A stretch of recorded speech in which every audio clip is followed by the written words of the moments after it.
সীমান্তে নথিপত্রহীন মুসলমানদের পুশিন করা নিয়ে যখন ভারত বাংলাদেশের কূটনৈতিক সম্পর্ক উত্তপ্ত, ঠিক তখনই এক বড়সড় রাজনৈতিক ইউটার্ন নিল রাজ্যের মুখ্যমন্ত্রী শুভেন্দু অধিকারী।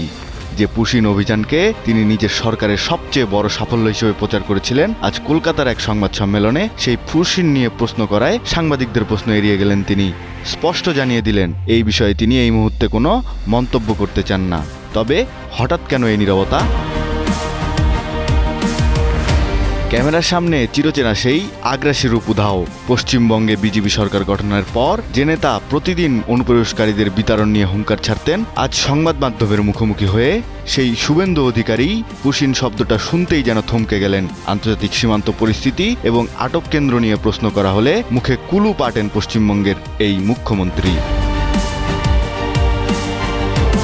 রাজনৈতিক বিশ্লেষকরা বলছেন, শুভেন্দু অধিকারীর এই আকস্মিক নীরবতার পেছনে রয়েছে আন্তর্জাতিক ও কূটনৈতিক চাপ। সম্প্রতি আন্তর্জাতিক গণমাধ্যম আল জাজিরার পশ্চিমবঙ্গের একতরফা পুশিন এবং মুসলিমদের লক্ষ্যবস্তু করার বিষয়টি নিয়ে একটি বিশেষ অনুসন্ধানী প্রতিবেদন প্রকাশের পর বিশ্বজুড়ে তোলপাড় শুরু হয়।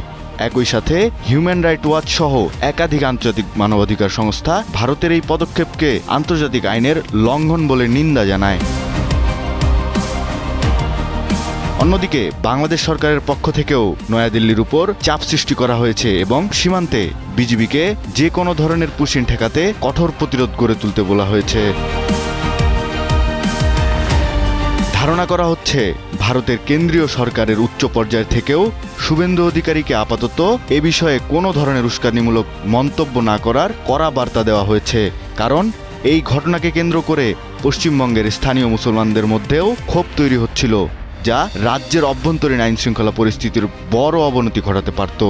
যে পুশিন নিয়ে কদিন আগেও বুক চিতিয়ে কথা বলতেন মুখ্যমন্ত্রী, আজ তার এই রহস্যময় নীরবতা রাজনৈতিক মহলে নতুন গুঞ্জনের জন্ম দিয়েছে।